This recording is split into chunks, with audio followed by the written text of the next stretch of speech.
So what I'm going to share with you today is how to actually work on hitting a low punch shot or a stinger. The two clubs that I have is one is a 4-iron and the other one is a 17-degree hybrid. So what I'm going to do is just kind of walk you through how to kind of start hitting that shot. Really what you want to consider is a stinger or a low punched fairway type shot where you're trying to hit it down a fairway or run it up onto a green. Really is basically the exact same thing as a chip shot. It's just a chip shot with a lot more power. So if I take a 4-iron and play it in the back of my stance, put my hands ahead and just do a little chip, right? That didn't even get off the ground. Let's try that again. All right, that was only 2 feet off the ground rolling up to that first flag.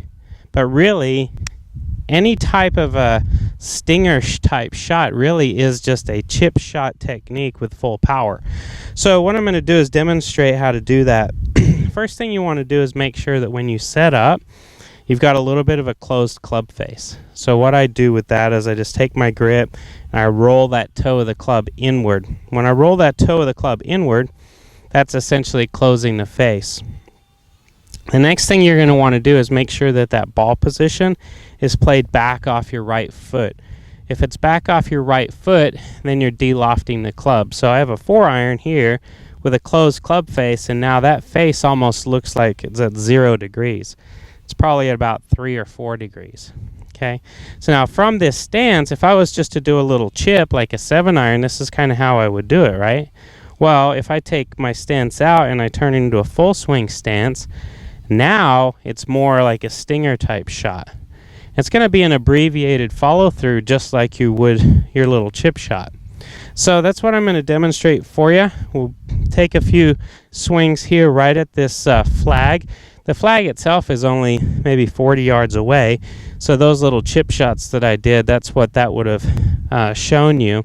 And then here's the stinger. So back of the stance, club is pointed at the target, but I'm closing it. I'm shutting it down and moving that ball back. And then when I get back into this position, I'm just going to kind of do, I don't know, maybe like a 30-yard pitch swing. So just very short. And with a 4-iron, that flew out about 60 yards and would have rolled at probably another 60 yards.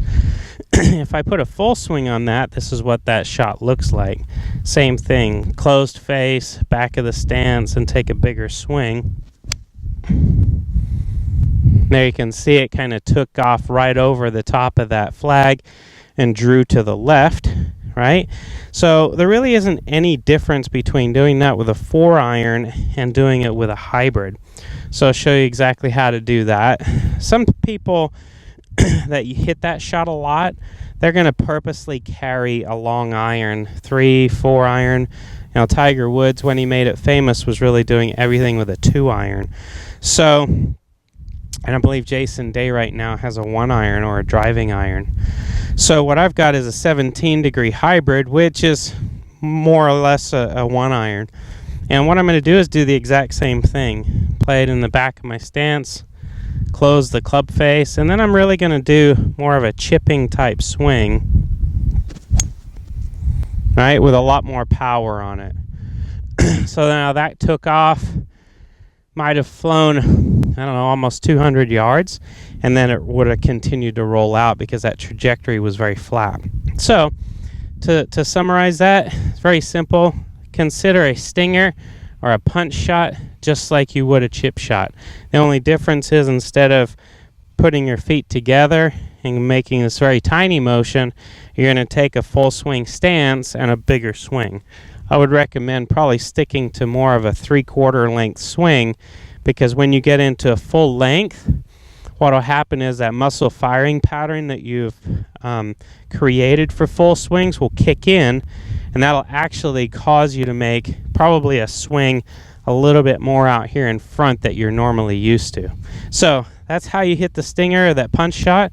Hopefully it will help you next time you need to hit that low driving shot. What usually happens is the golfer will take their backswing and then they'll take off to the races with their